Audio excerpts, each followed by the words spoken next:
2019 నుంచి 24 వరకు ఆంధ్ర రాష్ట్రంలో ఎలా పరిపాలన జరిగిందో ప్రజలందరూ తెలిసిన విషయమే.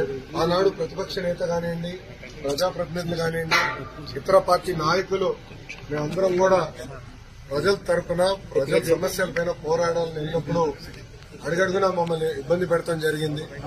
మమ్మల్ని రానిలేదు. ఏకంగా ప్రతిపక్ష నేతని ఇంటి నుంచి బయటికి రానికుండా గేటు కూడా ఆనాడు తాడి కట్టేస్తాం జరిగింది.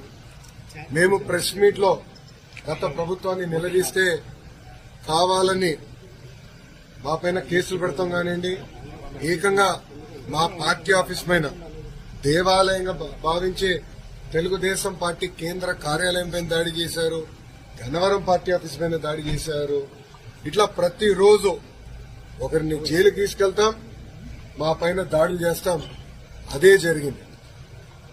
నేను ఆనాడు ప్రజలందరికీ చెప్పాను. దాదాపు 90 బహిరంగ సభల్లో, యువగలం బహిరంగ సభల్లో ప్రజల ముందల ఎర్రబుక్ చూపించి ఏ అధికారులు వైకాపా నాయకులైతే చట్టాన్ని ఉల్లంఘించి ప్రజల్ని, తెలుగుదేశం పార్టీ కార్యకర్తలు ఇబ్బంది పెట్టారో న్యాయపరంగా వాళ్ళపైన చర్యలు తీసుకుంటా వాళ్ళని వదిలిపెట్టనని ఆనాడు హామీ ఇస్తాం జరిగింది.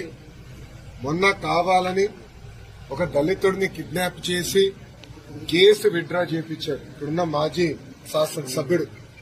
ఆ కిడ్నాప్ కేసే ఈ రోజు, ఆ కిడ్నాప్ వల్లనే ఈ రోజు ఆయన జైలుకి వెళ్లే పరిస్థితి. అన్ని వాస్తవాలు బయటకు వస్తాయి. మాకు దాంట్లో ఎలాంటి సందేహం లేదు. న్యాయబద్దంగా అన్ని చర్యలు మేము తీసుకుంటాం.